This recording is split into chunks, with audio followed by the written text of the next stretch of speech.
Hello friends, welcome to learning classes.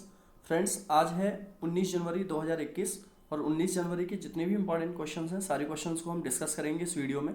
उससे related जितनी भी इंफॉर्मेशन होगी उसको भी डिस्कस करेंगे इस वीडियो में। देखो, इंपॉर्टेंट न्यूज़ ये है कि एक्चुअल में यहाँ पर मैंने डेट तो 19 जनवरी डाली हुई है, लेकिन इस वीडियो के अंदर 15-16 के भी क्वेश्चंस ऐड मैंने किए हुए हैं। जो मैंने वीडियोस नहीं कराई हैं उसके भी क्वेश्चंस मैंने इसमें ऐड किए हैं, इसलिए इसमें क्वेश्चन की संख्या ज़्यादा है। तो अब आने वाली जो भी वीडियोस होंगी उसमें 2-3 दिन का वीडियोस मैंने जो नहीं कराए हैं क्वेश्चन, वो भी क्वेश्चन इसमें ऐड होंगे। तो ये मत समझना कि पीछे का डेटा आपका छूट जाएगा। चलो शुरुआत करते हैं आज के पहले क्वेश्चन से। क्वेश्चन नंबर पहला है, विश्व में सबसे तेजी से भारतीय टेक्नोलॉजी सेंटर में कौन सा शहर प्रथम स्थान पर रहा है। क्वेश्चन नंबर पहला काफ़ी इंपॉर्टेंट है। पूरे विश्व का एक डेटा आया है और उसमें ये बताया गया है कि कौन सा शहर टेक्नोलॉजी के मामले में सबसे प्रथम पर रहा है। तो भारत का शहर है विश्व में सबसे प्रथम पर रहने वाला बेंगलुरु। कौन है? बेंगलुरु। बेंगलुरु को एक्चुअल में सिलिकॉन सिटी के नाम से भी जाना जाता है। किस नाम से? सिलिकॉन सिटी के नाम से भी जाना जाता है। इलेक्ट्रॉनिक्स सिटी के नाम से भी बेंगलोर को जाना जाता है। कर्नाटक की राजधानी होती है बेंगलोर। अब कर्नाटक की राजधानी है तो कर्नाटक की बात और कर लेते हैं। कर्नाटक के इस टाइम पर सीएम है BS येदियुरप्पा और यहाँ के गवर्नर हैं बेजूभाई बाला। कौन है? बेजूभाई बाला। क्वेश्चन नंबर 1 का आंसर है ए, बेंगलोर टेक्नोलॉजी के मामले में सबसे प्रथम स्थान बेंगलोर का रहा है। काफी इंपॉर्टेंट क्वेश्चन रहेगा। क्वेश्चन नंबर 2 है, हाल ही में भारत की पहली स्वदेशी मशीन 9mm मशीन पिस्तौल DRDO और किसकी सहायता से तैयार की गई है? इसका आंसर होगा भारतीय सेना। भारतीय सेना और DRDO की मदद से तैयार किया गया है जो हमारी पिस्तौल है 9mm मशीन पिस्तौल। भारतीय सेना और DRDO की मदद से इसको तैयार किया गया है। अब देखो, DRDO ने तैयार किया है तो DRDO, ठीक है ना, डिफेंस रिसर्च डेवलपमेंट ऑर्गेनाइजेशन, ठीक है, इसकी फुल फॉर्म होती है। अब देखो, DRDO की स्थापना 1958 में हुई थी। इसका हेडक्वार्टर न्यू दिल्ली के अंदर है। कहाँ पर है? न्यू दिल्ली के अंदर इसका हेडक्वार्टर है। और इस टाइम पर इसके जो हेड है उनका नाम है G सतीश रेड्डी। कौन है? G सतीश रेड्डी, ठीक है। तो इसके बारे में आपको याद रखनी है, काफी इंपॉर्टेंट क्वेश्चन है। क्वेश्चन नंबर 2 का 9mm की मशीन DRDO और भारतीय सेना ने मिलकर तैयार की है। देखो, ये इस तरीके की कुछ है। ये गन जो पिस्तौल है 9mm की, काफ़ी इंपॉर्टेंट है भाई। इस क्वेश्चन को आपको याद रख लेना, ठीक है। आगे आते हैं। क्वेश्चन नंबर 3 है, 15 जनवरी को विश्व भर में कौन सा दिवस मनाया जाता है? तो देखो, 15 जनवरी को पूरे भारत की बात कर रहे हैं इसमें। 15 जनवरी को भारत के अंदर जो दिवस मनाया जाता है दोस्तों, वो होता है भारतीय नौसेना दिवस। कौन सा मनाया जाता है?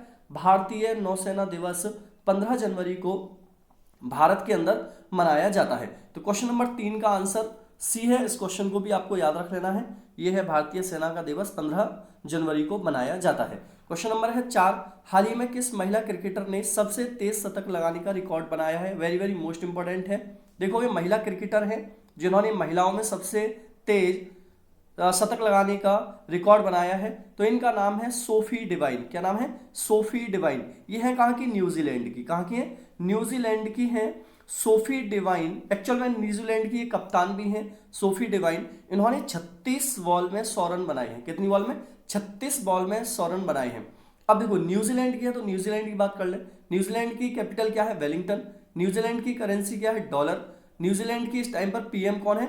जोसिंडा अर्डरसन, ठीक है ना, जोसिंडा अर्डरसन, ठीक है। तो ये काफी इंपॉर्टेंट है क्वेश्चन नंबर। ये इसका आंसर याद रखना है सी है। अब देखो, पिक्चर दिखा देते हैं। ये है सोफी डिवाइन जिन्होंने 36 बॉलों में 100 रन कंप्लीट किए हैं। तो ये महिलाओं में सबसे तेजी से शतक लगाने वाली T20 के अंदर, ठीक है, ये बात याद रखना है। इसमें T20 के अंदर सबसे तेज शतक लगाने वाली ये खिलाड़ी बन चुकी हैं। आगे आते हैं। क्वेश्चन नंबर 5 है, हाल ही में मुंबई के भौतिक शास्त्री रोहिणी गोडबोले को किस देश के ऑर्डर नेशनल ड्यू मेरिट से सम्मानित किया गया है? क्वेश्चन नंबर है 5 और क्वेश्चन नंबर 5 का आंसर है दोस्तों फ्रांस, ठीक है। तो देखो, फ्रांस का एक अवार्ड है जिसका नाम है ऑर्डर नेशनल ड्यू मेरिट और ये अवार्ड किसको मिला है? रोहिणी गोडबोले को मिला है। ये है कहाँ की रोहिणी गोडबोले? भारत में मुंबई की है। कहाँ की है? भारत में मुंबई की रहने वाली है, महाराष्ट्र की रहने वाली है रोहिणी गोडबोले। तो इनको ये अवार्ड मिला है। महाराष्ट्र की है तो महाराष्ट्र की बात कर लें। महाराष्ट्र की राजधानी मुंबई है। CM है उद्धव ठाकरे और यहाँ के गवर्नर हैं भगत सिंह कोश्यारी। कौन है? भगत सिंह कोश्यारी। तो देखोगे ये है रोहिणी गोडबोले, जिनको ये पुरस्कार दिया गया है फ्रांस सरकार की ओर से। तो काफी इंपॉर्टेंट रहेगा ये क्वेश्चन। क्वेश्चन नंबर है 6, हाल ही में किस शहर की चित्रा सुंदरम को most excellent award of the British Empire award से सम्मानित किया गया है? तो काफी इंपॉर्टेंट रहेगा ये क्वेश्चन भी। मुंबई की रहने वाली हैं चित्रा सुंदरम और इनको मिला है most excellent award of the British सरकार का ये अवार्ड होता है और इसे पद्मश्री अवार्ड के रूप में माना जाता है। जैसे भारत का पद्मश्री होता है उसके बराबर इसकी वैल्यू होती है और इसी अवार्ड से सम्मानित किया गया है चित्रा सुंदरम को। है कहाँ की है? भारत की रहने वाली है। कहाँ की है? भारत की रहने वाली है चित्रा सुंदरम और इनको अवार्ड मिला है। ये है चित्रा सुंदरम। कौन है? चित्रा सुंदरम। तो काफी इंपॉर्टेंट रहेगा ये क्वेश्चन, याद रख लेना। क्वेश्चन नंबर 7 है, भारत की विदेश नीति को कब से लागू करने की घोषणा की जाएगी? तो देखोगे भारत की विदेश नीति लागू की जाएगी 1 अप्रैल 2021 से। कब से? 1 अप्रैल 2021 से भारत की विदेश नीति को लागू किया जाएगा। क्वेश्चन नंबर 7 का आंसर बी है। आगे आते हैं क्वेश्चन नंबर 8 है, हाल ही में भारत का पेपरलेस बजट कौन सी बार पेश करने की घोषणा की गई है? तो देखो भारत का पेपरलेस बजट इस बार पेश किया जाएगा और ये वजह है कोरोना की वजह से। किसकी वजह से? कोरोना के कारण पेपरलेस बजट होगा, पेपर इसमें नहीं होगा। और ये कौन सा टाइम है जब पेपरलेस बजट आ रहा है? तो आंसर हो इसका पहली बार। भारत में ऐसा पहली बार होने जा रहा है कि जब पेपरलेस बजट तैयार किया जा रहा है। कौन सा? पेपरलेस बजट तैयार किया जा रहा है। तो क्वेश्चन नंबर 8 काफी इंपॉर्टेंट रहेगा आपके लिए पेपर में आने के लिए। ठीक है, इसका आंसर याद रखोगे पहली बार।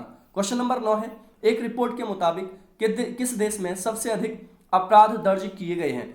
तो देखो एक रिपोर्ट जारी की गई है और इसमें बताया गया है कि सबसे ज्यादा अपराध कौन से देश में होते हैं। तो आंसर होगा इसका वेनेजुएला।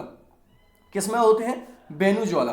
वेनेजुएला के अंदर सबसे ज्यादा अपराध होते हैं। दक्षिण अमेरिका की एक कंट्री है और इसकी कैपिटल है काराकस। क्या है? काराकस इसकी कैपिटल है। ठीक है, बोलीवर इसकी करेंसी है, बोलीवर। ठीक है, बोलीवर इसकी करेंसी है। तो ये बात इसको याद रखना है, क्या कैपिटल है और क्या करेंसी है। तो सबसे ज्यादा अपराध कहां पर होते हैं? वेनेजुएला में दर्ज किए गए हैं। आते हैं क्वेश्चन नंबर देखोगे 10 है, हाल ही में किसने दुनिया के सबसे बड़ा कोरोना टीकाकरण अभियान की शुरुआत की है? तो देखोगे दुनिया का सबसे बड़ा कोरोना टीकाकरण अभियान की शुरुआत की गई है प्रधानमंत्री नरेंद्र मोदी के द्वारा। किसके द्वारा? प्रधानमंत्री नरेंद्र मोदी के द्वारा शुरू किया गया है भारत में कोरोना टीकाकरण। ठीक है, जो हमारे देश में सबसे पहले फेज में 3 लाख से ज्यादा लोगों को लगाया जाएगा। ठीक है, तो शुरुआत करते हैं। देखोगे ये है वैक्सीन। प्रधानमंत्री नरेंद्र मोदी ने सबसे बड़ा कोरोना टीका लगाने की घोषणा की है, शुरुआत की है इसकी। तो काफी इंपॉर्टेंट है। क्वेश्चन नंबर है 11, हाल ही में टॉम ट्रैफिक इंडेक्स के मुताबिक 2020 में कौन सा शहर विश्व का सबसे अधिक भीड़भाड़ वाला शहर रहा है? क्वेश्चन नंबर 11 काफी इंपॉर्टेंट है। सबसे ज्यादा भीड़भाड़ वाला शहर रहा है मॉस्को। कौन सा रहा है? मॉस्को। सबसे ज्यादा भीड़भाड़ वाला शहर कौन सा है दोस्तों? मॉस्को है। अब मॉस्को क्या है? रशिया की राजधानी है, रूस की कैपिटल क्या है? मॉस्को। ये सबसे ज्यादा भीड़भाड़ वाला शहर रहा है। अब रशिया की बात है तो रशिया की कैपिटल मॉस्को हो गई। करेंसी क्या है? रूबल है। क्या है? रूबल है। और यहाँ के प्रेसिडेंट का नाम क्या है? Vladimir Putin. क्या नाम है? Vladimir Putin. तो काफी इंपॉर्टेंट है 11वां क्वेश्चन। क्वेश्चन नंबर 12 है, हाल ही में किस राज्य ने राज्य की नई पर्यटन नीति 2021 की घोषणा की है? तो देखो सबसे पहले कौन सा राज्य है जो राज्य की नई पर्यटन नीति 2021 की घोषणा की है, लागू करेगा? आंसर होगा इसका गुजरात। क्या है आंसर इसका? गुजरात। क्वेश्चन नंबर ये है, इसका आंसर गुजरात है। अभी वो गुजरात ने इसकी घोषणा की है तो 31 मार्च 2025 तक ये नीति रहेगी गुजरात के अंदर। कब तक? 31 मार्च 2025 तक। अब इसको लागू किया जाएगा 2021 में और 31 मार्च 2025 तक ये नीति चलेगी।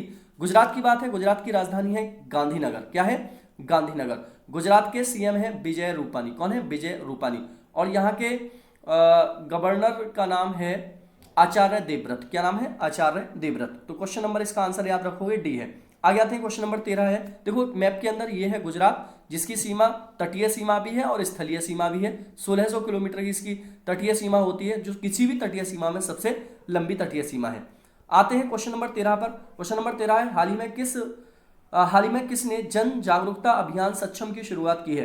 तो देखो जन जागरूकता अभियान सक्षम शुरू किया गया है पेट्रोलियम संरक्षण अनुसंधान एसोसिएशन के द्वारा। किसके द्वारा? पेट्रोलियम संरक्षण अनुसंधान एसोसिएशन के द्वारा जन जागरूकता अभियान सक्षम शुरू किया गया है। तो ये काफी इंपॉर्टेंट रहेगा, ये क्वेश्चन भी, इसको याद रख लेना। अब देखो इस अभियान की जो एक्चुअल में पेट्रोलियम संरक्षण अनुसंधान एसोसिएशन की तरफ से इस अभियान की शुरुआत की है, वो सचिव हैं जिनका नाम है तरुण कपूर। कौन है? तरुण कपूर, सचिव है तरुण कपूर ने इसकी अभियान की शुरुआत की है। तो आंसर है इसका क्वेश्चन नंबर 13 का ए। आगे आते हैं, क्वेश्चन नंबर देखोगे 14 है, हाल ही में नेशनल मंडेला विश्व मानवतावादी पुरस्कार से किसे सम्मानित किया गया है? क्वेश्चन नंबर 14 काफी इंपॉर्टेंट है। तो देखोगे विश्व मानवतावादी नेशनल मंडेला विश्व मानवतावादी पुरस्कार दिया गया है रवि गायकवाड़ को। किसको दिया गया है? रवि गायकवाड़ को। अब देखो नेशनल मंडेला जो पुरस्कार दिया जाता है, एक्चुअल में दक्षिण अफ्रीका के पहले अश्वेत राष्ट्रपति बने थे। ये काफी इंपॉर्टेंट है, दक्षिण अफ्रीका के पहले अश्वेत राष्ट्रपति बने थे और दक्षिण अफ्रीका के अंदर जो रंगभेद का जो चल रहा था, लोगों के अंदर भेदभाव, उसको दूर करने का काम किया था, रंगभेद आंदोलन इन्होंने चलाया था। तो ये काफी इंपॉर्टेंट हो जाता है, रवि गायकवाड़ को ये पुरस्कार दिया गया है इस बार, तो काफी इंपॉर्टेंट है। देखोगे ये है रवि गायकवाड़ जिनको मिला है नेशनल मंडेला ये वाला पुरस्कार। ठीक है, आगे आते हैं, क्वेश्चन नंबर 15 है, हाल ही में किस राज्य का पारंपरिक त्योहार जल्लीकट्टू मनाया गया है? काफी इंपॉर्टेंट है। जल्लीकट्टू त्योहार कहाँ का है दोस्तों? आंसर होगा इसका तमिलनाडु। कहाँ का है? तमिलनाडु का है। जल्लीकट्टू त्योहार है तमिलनाडु का। इसके अंदर क्या होता है? त्योहार, पारंपरिक त्योहार है तमिलनाडु का। वहां पर लोग सांड से लड़ते हैं। किससे लड़ते हैं? सांड और लोगों की लड़ाई होती है, मानव की और सांड की लड़ाई होती है। काफी इंटरेस्टिंग त्योहार है वहां का और लोग काफी हर्षोल्लास के साथ इसे मनाते हैं तमिलनाडु में। तमिलनाडु की राजधानी है दोस्तों चेन्नई। क्या है? चेन्नई यहाँ की राजधानी है और यहाँ के सीएम का नाम है ई पलानी स्वामी। क्या नाम है? ई पलानी स्वामी। बनवारी लाल पुरोहित यहाँ के गवर्नर हैं। बनवारी लाल पुरोहित तमिलनाडु के गवर्नर है, तो काफी इंपॉर्टेंट रहेगा। ये है मैप के अंदर तमिलनाडु ये वाला, और इसकी तटीय सीमा होती है, दक्षिण भारत का राज्य है, तो काफी इंपॉर्टेंट रहेगा, इसको याद रख लेना है। ठीक है, आगे आते हैं, क्वेश्चन नंबर 16 है, हाल ही में और हिंदू राष्ट्रीय पुस्तक के लॉन्च हुई है, इसके लेखक कौन है? तो देखो आवर हिंदू राष्ट्रीय पुस्तक को किसके द्वारा लिखा गया है? आंसर होगा इसका आकर पटेल। वैसे आकार पटेल इनका नाम है, आकार पटेल के द्वारा ये पुस्तक को लिखा गया है, तो काफी इंपॉर्टेंट रहेगा कि आवर हिंदू राष्ट्रीय पुस्तक किसके द्वारा लिखी गई है। क्वेश्चन नंबर 16 का आंसर है सी। आते हैं क्वेश्चन नंबर 17, ये है आकर पटेल जिनके द्वारा ये पुस्तक लिखी गई है। क्वेश्चन नंबर 17 है, किस देश के प्रधानमंत्री जूरी रातस ने भ्रष्टाचार के आरोपों को लेकर इस्तीफा दे दिया है? काफी इंपॉर्टेंट रहेगा। तो देखो एस्टोनिया के ये प्रधानमंत्री हैं जूरी रातस, जिन्होंने भ्रष्टाचार के आरोपों को लेकर इस्तीफा दे दिया है। ठीक है, कहां के हैं? एस्टोनिया के हैं। अब एस्टोनिया की बात है तो एस्टोनिया की करेंसी क्या है? तल्लीन। क्या है? तल्लीन। ठीक है, सॉरी यहाँ की कैपिटल है, कैपिटल क्या है यहाँ की? तल्लीन। और यहाँ की करेंसी क्या है? यूरो। क्या है? यूरो। और यहाँ के प्रेसिडेंट कौन है? केरस्टी कलजुलैंड। कौन है? केरस्टी कलजुलैंड। और अभी यहाँ पर प्रधानमंत्री कौन थे? जूरी रातस, जिन्होंने इस्तीफा दे दिया भ्रष्टाचार के आरोपों से परेशान होकर। तो क्वेश्चन नंबर 17 का आंसर है डी। तो ये है जूरी रातस जिन्होंने इस्तीफा दिया है भ्रष्टाचार के आरोप में, एस्टोनिया के रहने वाले हैं। ठीक है, आगे आते हैं, क्वेश्चन नंबर 18 है, हाल ही में 15 जनवरी 2021 को प्रधानमंत्री कौशल विकास योजना का कौन सा चरण शुरू हुआ है? तो देखोगे अभी प्रधानमंत्री कौशल विकास योजना को 15 जनवरी 2021 को तीसरा चरण शुरू हुआ है। कौन सा हुआ है? तीसरा चरण इसका शुरू किया गया है, तो काफी इंपॉर्टेंट है। क्वेश्चन नंबर 18 है, प्रधानमंत्री कौशल विकास योजना का कौन सा चरण शुरू हुआ है? तीसरा। आगे आते हैं, क्वेश्चन नंबर 19 है, हाल ही में इंटेल कंपनी के नए सीईओ कौन बने हैं? तो देखो इंटेल कंपनी के नई सीईओ किसे बनाया गया है? तो दोस्तों इस क्वेश्चन का आंसर है पैट जेलसिंगर। किसको बनाया गया है? पैट जेलसिंगर। पैट जेलसिंगर को बनाया गया है इसका नया सीईओ। किसको? पैट जेलसिंगर को इसका नया सीईओ बनाया गया है। तो क्वेश्चन नंबर 19 का आंसर काफी इंपॉर्टेंट रहेगा। पैट जेलसिंगर इंटेल के सीईओ बने हैं। तो इंटेल की इसमें बात कर लें दोस्तों हम आपसे। इंटेल की देखो स्थापना 28 जुलाई 1968 को हुई थी। इसका हेडक्वार्टर कहाँ पर है? कैलिफोर्निया में इसका हेडक्वार्टर है। और इसके अध्यक्ष कौन है? ओमर इमराक। कौन है? ओमर इमराक इसके, इशराक थोड़ी इसके अध्यक्ष हैं। तो इतनी बात इसमें याद रख लेनी है आपको। ठीक है, क्वेश्चन नंबर देखो 20 है आज का। ये है जिन्होंने इनको बनाया गया है इंटेल का सीईओ। क्वेश्चन नंबर 20 है, 14 फरवरी को किस राज्य का प्रसिद्ध त्योहार पोंगल शुरू हुआ है? तो देखो ये पोंगल शुरू हुआ है और ये किस राज्य का प्रसिद्ध त्योहार है? आंसर होगा तमिलनाडु। एक्चुअल में ये जल्लीकुट्टी से ही संबंधित है और इसको शुरू किया है तमिलनाडु ने। तो क्वेश्चन नंबर 20 का आंसर काफी इंपॉर्टेंट है, तमिलनाडु ने पोंगल त्योहार को शुरू किया है। तो देखो ये क्वेश्चन 20 थे आज की वीडियो में।